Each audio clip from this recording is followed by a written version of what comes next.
Hello everyone, welcome. Thanks for tuning in. Really happy to see you here. This webinar is brought to you by Saturn Advice. Today we are here to talk about KiwiSaver and retirement planning. My name is Joyce, a financial advisor at Saturn Advice. Also with me today is our general manager, Peter Dine. Welcome, Peter. Thanks, Joyce. All right. So, before we delve into the nitty-gritty of retirement planning and KiwiSaver, let's get the disclaimer out of the way. This is for the lawyers out there. So any information that we share today are general information only. These are not personalized financial advice because we don't know your personal circumstances. So what we're going to cover over the next 30 minutes or so, we will talk a little bit about retirement saving because inevitably everybody here, including you watching this video, at some point is going to stop working and living off our retirement saving. And then we're going to spend a bit of time provide a bit of information on Investment 101. Then we will do a deep dive on KiwiSaver and how can National Capital help. Last but not least, we're going to leave you with a bit of call for action. So, Peter, our audience are here to receive information and guidance from us. And it's quite important that they know who we are and trust the organization that they're getting the information from. So on that note, could you tell us a little bit more about the Saturn Group of companies? Sure. Firstly, Joyce and I both work for Saturn Advice, which is in the box on the bottom left. So we provide financial advice, investment planning services, and run what is known as a discretionary investment management or DIM service.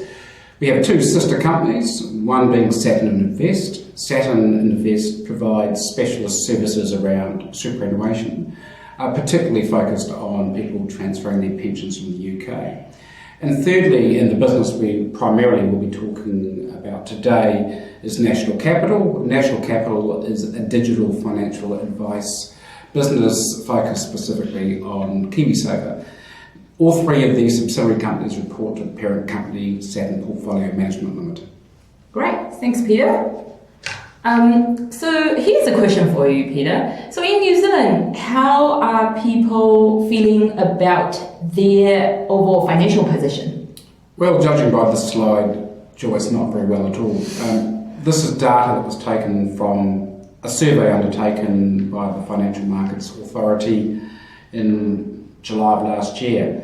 And as you can see from the slide, just 21% of New Zealanders feel that they're in a secure financial position. And that's a bit of an alarming stat because it would mean that 79% aren't. So through this presentation, I'd encourage you to really think about how you're feeling in this regard. Absolutely. And I think, Peter, through talking to clients, I think when people think about financial security, it's normally their ability to meet their current commitment and future commitment. Is there anything that we can do to help in the way that, is there a framework that people can use to actually think about their retirement savings? Yes, absolutely, Joyce. When we think about the long-term savings environment in New Zealand, there are essentially three pillars. One is what the government provides, known as New Zealand Super, and that is a taxpayer-funded benefit that New Zealanders are entitled to from the age of 65. There are some residency requirements if you weren't born in New Zealand or have been away for a long period of time, but essentially from 65, New Zealanders are entitled to receive a benefit paid by the taxpayer. It's not a cheap benefit to fund. It's funded out of general taxation. So, for example, in 2021, the annual cost of providing New Zealand Super was $16.5 billion. A lot of money. It is going to be partially pre-funded in the future. You may have heard of the New Zealand Superannuation Fund. That is a fund that is designed to help carry the burden of New Zealand Super by pre-funding a portion of it. Now that fund currently has around $60 billion in it, so a substantial amount of money, but as you can see from these numbers, it funds about 4 years worth of New Zealand Super. So yeah, it's quite a drag, it's quite a generous benefit. Yeah, it is. Being a Gen Y, I kind of feel like I probably couldn't count on getting New Zealand Super when I retire. Well, that is a risk because it requires the government of the day to determine what those benefits will be in the future. That said, there's general consensus across parties not to meddle with New Zealand superannuation, political suicide if you like. So at this stage there's no intention to change the rules, albeit it's quite possible in the future that the age of eligibility could increase. The other thing I'd say is it's expensive not only because of how much it costs today, but in the future there's a greater proportion of people that will be in retirement, and that's a trend around the world. Yeah. And secondly, the benefit is indexed to wage inflation, so the cost increases over time. So again, it's one of those challenging things. So that's your first pillar. Yeah, sure. Also talking about New Zealand Super being indexed to inflation, I couldn't help notice for a couple living together, the entitlement is around £42,000 per annum pre-tax. I remember last year reading a expenditure guideline published by Massey University. It suggested that for a couple living in a metro area to have a comfortable lifestyle, they need at least 80,000. Right, and bear in mind that is a couple who's living their own home, mortgage fully paid off, and it is a comfortable lifestyle, not a luxurious lifestyle. It seems like New Zealand superannuation is only funding half of that pre-tax. Well, that's right, and not just that's a pre-tax, as you say, benefit. So for a couple receiving $42,500 today, once you allow for tax, in a typical situation, that might end up at around $700 a week, $35,000 a year. Yeah, and that's where the second pillar and the third pillar of retirement saving comes in. So if we look at the second pillar, that is KiwiSaver, I like to call it a workplace scheme. So it's a voluntary savings scheme. There are three components to it. The first part is your contribution, employee's contribution of a minimum 3%, and then the employer also match up to match that contribution. Last but not the least, we also get government contribution up to $521 per annum. It's a great savings scheme in the way that the money disappears from your paycheck before you even realize it. A great way to build your retirement wealth. However, let's face it, not everybody want to have their money locked into KiwiSaver until age 65. Therefore, you have your third pillar, which is your other investments. That is when people choose to invest money into shares, rental property, fixed interest, term deposits, managed fund, and collectibles. The way I think about it is KiwiSaver is a bit set and forget. It's autopilot, while on the other hand, other investments is more self-driven. We've all heard great story from a barbecue party that somebody had financial success by investing into a particular asset class, and we try to replicate that experience, and we end up at an unexpected places. Therefore, being able to choose the right type of investment is actually quite important. Absolutely. So now, Pete, we talked about investment, and all investment involves a certain degree of risk. Would you like to enlighten us, tell us a little bit more about risk and return? Yes, sure. So the chart on the right is looking to represent this trade-off between risk and return when it comes to investing. So you can see on the left, the lowest level of risk and expected return comes from cash. Think of cash in the bank. At the other end, alternative assets and shares, where the expectation is that you'll receive higher returns, and the price you pay for that is a higher level of expected risk. As you can see, that chart isn't exactly linear, it is a curve. But it's important to note that all investments have a degree of risk, even cash in the bank. Now, we generally think of New Zealand banks as very well capitalised, and they are. In fact, people complain of the profits that banks make. and it's highly unlikely that your cash in the bank will suddenly not be available to you. But it's fair to say that there have been times, I'm thinking back to the global financial crisis, where a number of global banks did go under, and so it is possible to lose money from cash in the bank, or unlikely, albeit unlikely. When you look at an individual share, if you go out and buy a share in the share market through your stockbroker and that company goes under, then you lose all your value. So that's an example of, yes, a total loss. In terms of KiwiSaver, our listeners should be thinking more in terms of the volatility of returns in the short term, because in the case of KiwiSaver, most funds are well diversified across a number of companies, and in fact asset classes, including defensive assets and growth assets. So it's more about the volatility trade-off of returns rather than the absolute loss versus the expected return through time. Now, what's suitable for each investor will depend primarily on a couple of factors. One is their tolerance to take investment risk, how well they sleep at night, knowing that the value of their KiwiSaver will be going up and down on a daily basis. The second and important factor is capacity to take risk. Generally, through time, you do expect high rates of return, and if you don't need the money in the short term, you can withstand that volatility. You have time for things to recover. Yeah, absolutely. So there is a trade-off between risk and return. And Pete, could you show us some real-life examples? Yeah, sure. Apologies for this busy slide. What we have here is a table that looks to compare the returns of a number of KiwiSaver investment strategies, from conservative through to growth, over the quarter through to 10 years, and this data was at June 2022. So if you focus first on the quarter and the 12 months, you can see that the conservative funds have actually performed better than the growth funds, albeit, and I'll get to it shortly, that all of those numbers are negative. But if we look out to 3, 5 and 10 years, you can see the opposite is the case. And as we would expect through time, you are rewarded for taking investment risk. So in the case of the last 10 years, for example, with a growth fund, and we're using median managers here, the median return, we're not trying to cherry pick fund managers.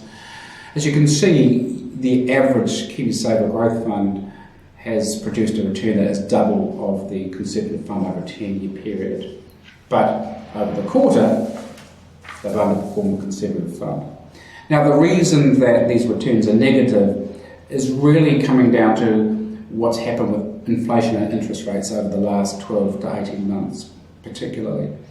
What we've seen is interest rates that reached historically low and unsustainable levels started to increase, and they increased markedly. When that happens, the value of existing fixed interest investments go down. And in fact, even more broadly, it resets the dial for asset prices generally. So we've had this quite unusual circumstance where, from historical lows, interest rates have risen sharply, or assets have fallen in value other than cash, and that's why we see those negative numbers. Very unusual for a conservative fund over 12 months to produce a negative return of that order. Really, really unusual. But, interest rates are normalising, and we wouldn't expect to see those sorts of numbers going forward. Yeah, it's certainly an extraordinary environment that we've been in last year. So, but I think if we look through, like you say, if we look through the short-term noises and focus on the long-term picture, we can still see there is a clear advantage of investing in growth assets. Now, so we've talked about a little bit of investment concepts and highlighted the importance of being in the right strategy. And it's just a nice segue to now talking about KiwiSaver. So the next two slides are your KiwiSaver basics. And this is basically your FAQ on KiwiSaver, everything you need to know about it. Feel free to pause the screen and read it in your own time. I'm not going to bore you with the details. And what I really want to do is actually spend a bit of time talking about who is involved in KiwiSaver.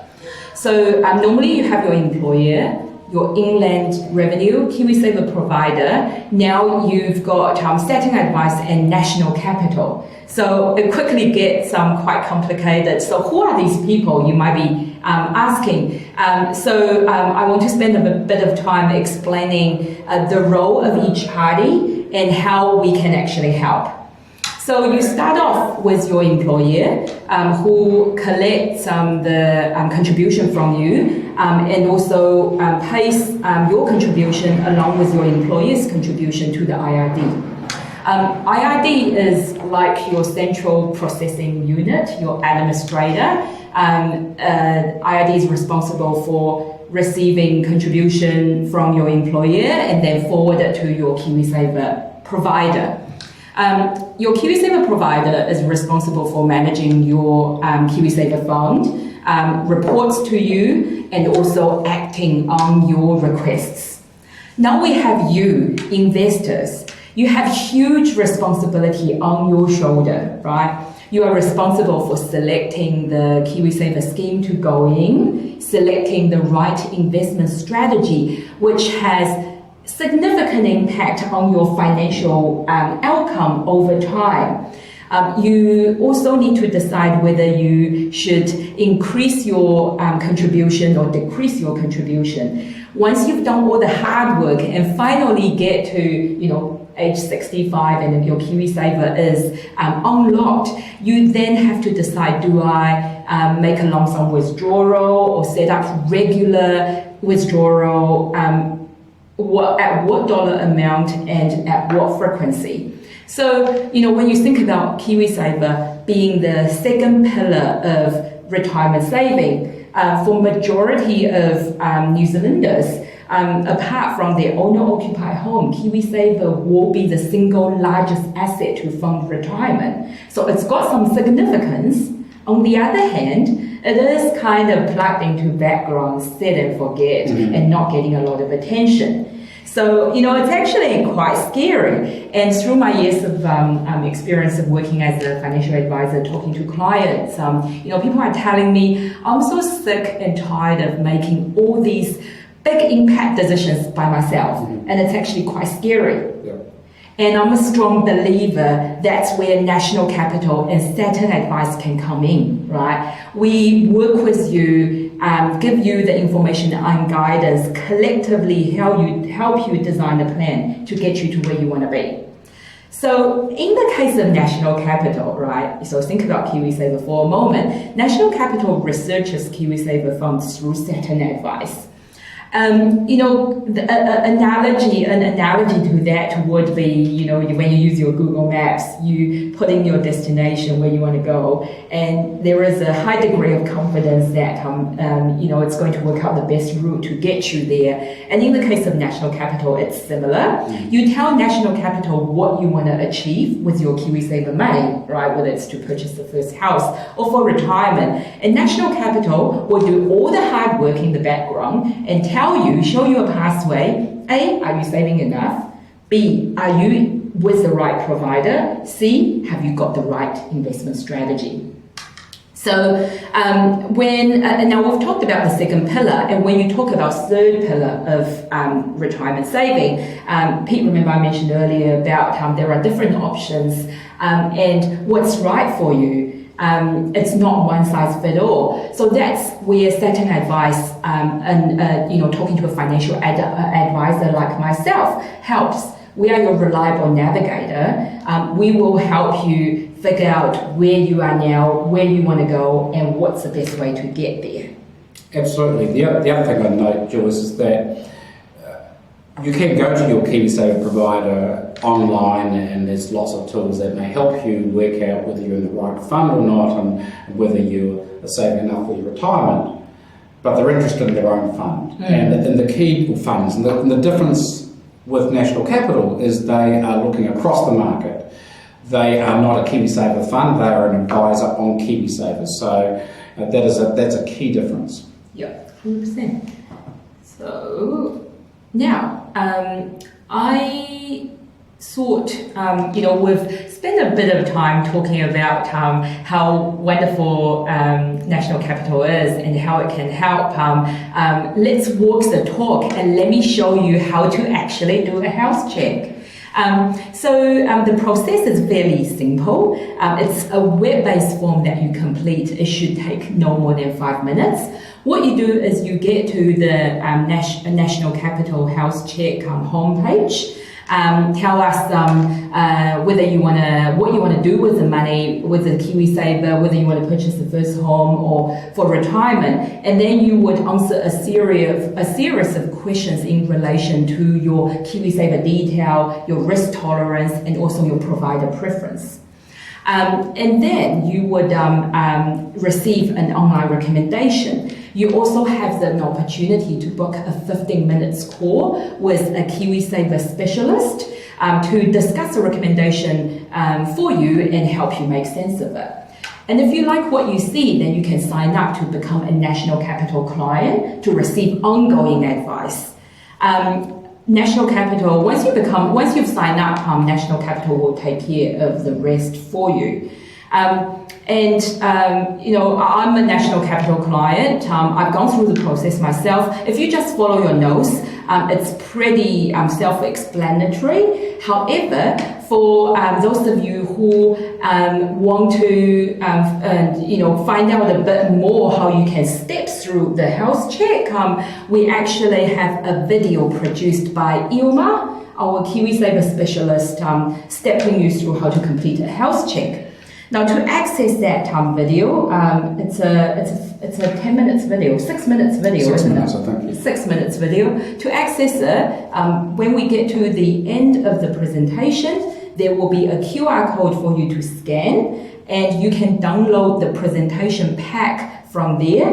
And then if you drive the presentation to page 16, you will be able to access the video here. And Peter, so for audience that's a bit technical minded, actually wanting to understand how we research KiwiSaver funds, could you elaborate on that a little bit? Yeah, absolutely. So Saturn Advice, as the sister company of National Capital, undertakes the research of KiwiSaver funds on behalf of National Capital. Saturn has its own investment committee, and we are researching funds for all our other clients as well. So we just add that to part of what we do. And there's a process we go through that looks at a number of factors to determine how we rate and rank KiwiSaver funds. We look at past returns, so the track record of the manager. We look at fees, the organisational capabilities, the investment process. Are they true to how they market their process? And there's a couple other factors that we haven't shown here, which is the stability of the management team and the portfolio management team, and also the extent that they integrate responsible investing processes into their investment process. You may know it as ESG, environment, social governance. There's a number of terms that interrelate that mean a similar thing. And certainly that's become more common these days. And so we take that, we rank those in proportion for each. And it's important to note that it's not all about returns, because past returns aren't a guarantee of future. So about 25% of the rating, the overall rating, relates to past performance. We pass that information through the National Capital, and National Capital uses that in its health check and investment recommendations. Right, thanks Peter, that's reassuring. So you and I have all been to seminars, fully engaged, feeling pretty excited about doing something, and then come home, completely forget about it, put our feet up. I'm sure our audience is not going to do a Peter or Joyce. They will get onto the health check straight away. But just out of curiosity, what is the price of doing nothing? That's a good point, Joyce, because yes, we're all guilty of best intentions and then going away and forgetting about it, or other things that are just right in front of us, getting in the way. That's totally normal and expected. and most people don't spend their time planning for the future. So let's just go through and just really unpack what the price of doing nothing means here. So first of all, you're here today watching this presentation, so this is the here and now, and at some point there will be a future you, and let's assume we're getting close to retirement. So there's 4 potential outcomes as we go into retirement. Firstly, that you get an ideal outcome. So from a financial point of view, you'll save the money you need to live the life you want to retire. You're not encumbered because you'd like to do something but you haven't got enough money to do it. The second is you get an okay outcome. And with an okay outcome, yes, absolutely, you get to do most things, but you'll have that odd regret if only I'd saved a bit more, I could go on that extra overseas travel cruise or whatever. But it's, fundamentally you're enjoying the sort of life that you would like to live in those retirement years. Unfortunately, a couple of negative potential outcomes. One is that it's a poor outcome. So something has not gone according to plan, and really you're in a situation where you're living a pretty basic retirement. You're not getting to do the things that you would have liked to have done had you been able to save enough. And unfortunately for some people, there's a fourth option, which is a crisis situation. And that's where things have really turned pear-shaped. The reality is people in a crisis probably haven't managed to save anything going into their retirement. They'd be very much reliant on New Zealand Super, whatever it looks like when they get to retirement. Chances are they're relying on family and friends and others to help them out as well. So by no means an ideal outcome. Now what's important to note is the path to each of these outcomes is not a straight line, it's a curve. And when in the case of this downward curve, we call that drift because you don't intentionally end up in a crisis, but you drift towards it by your inactions as much as anything else.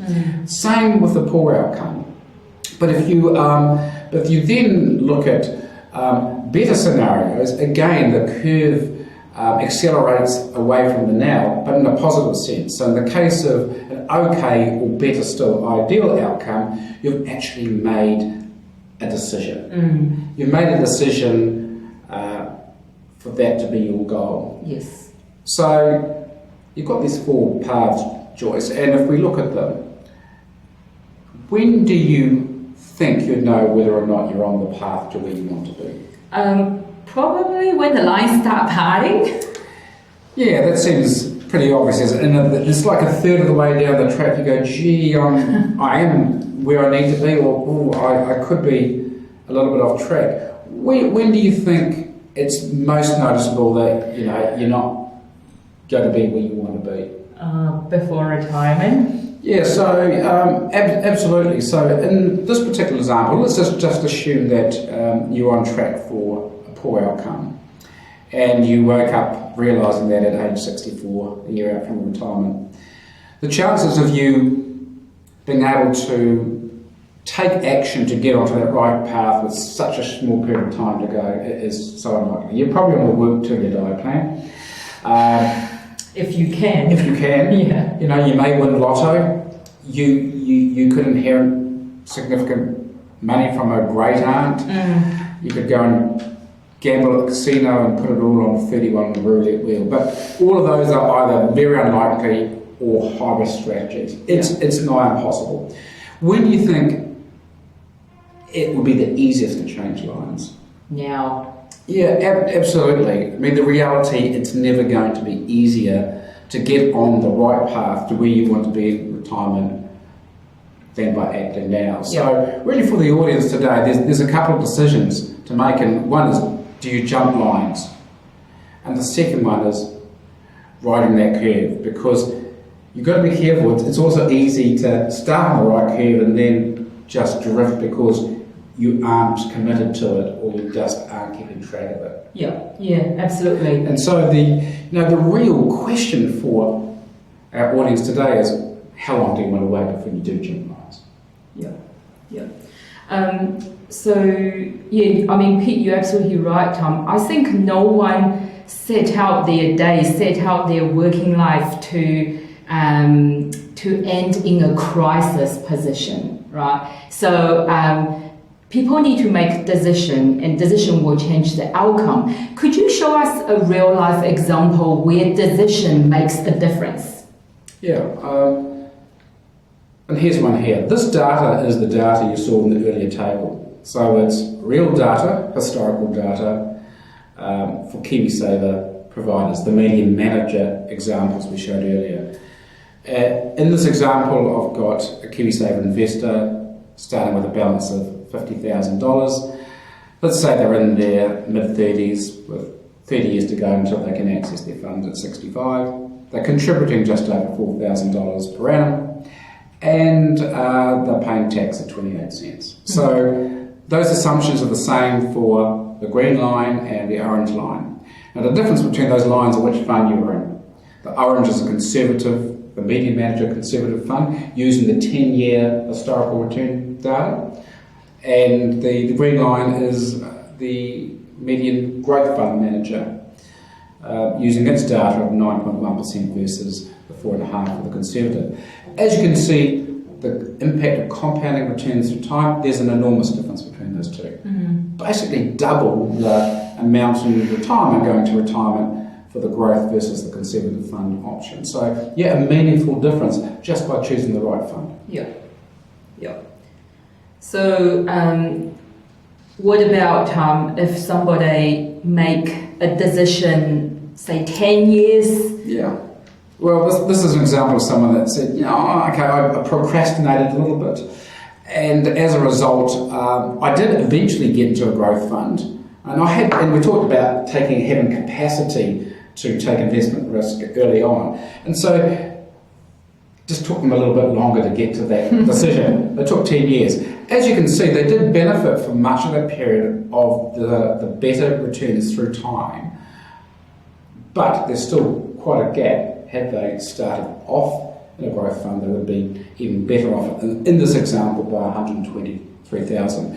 Now, I've got to say that, again, past returns aren't a guarantee of the future returns, and also, for illustrative purposes, whilst this looks like a straight curve, sounds like a contradiction, doesn't it? A curve, the reality is returns go up and down year by year, so it's not a straight curve, but the relationship is still, is still there. Yeah. You expect a better outcome, you get compound returns, you are going to do better in the long term by taking that investment risk, but the price to pay for that is the short-term volatility. Yeah, absolutely. Looking at the scenario in front of us, obviously based on historical return,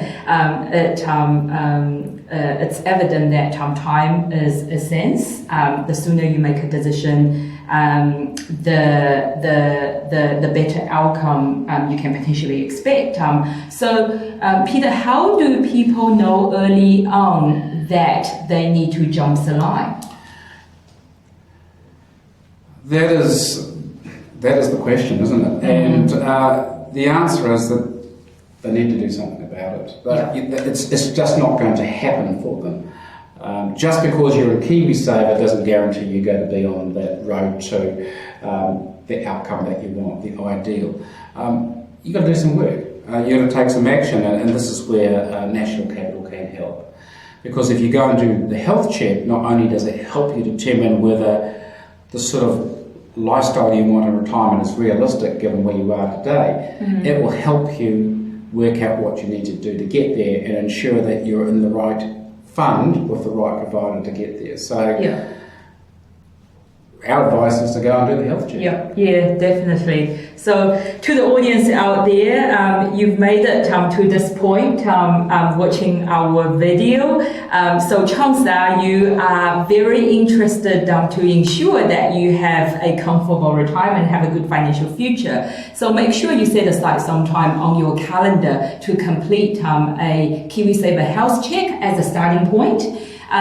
There is also a QR bar that you can scan in order to access the link to the KiwiSaver Health Check to provide us with feedback, request a copy of the presentation. Best of all, you will be able to request a free 45 minutes online consultation with Saturn Advice. You will be talking to a financial advisor like myself. So remember that you are not on this journey alone. We are here to help. Thank you for tuning in, and best of luck, and hope to see you next time. Bye. Bye now.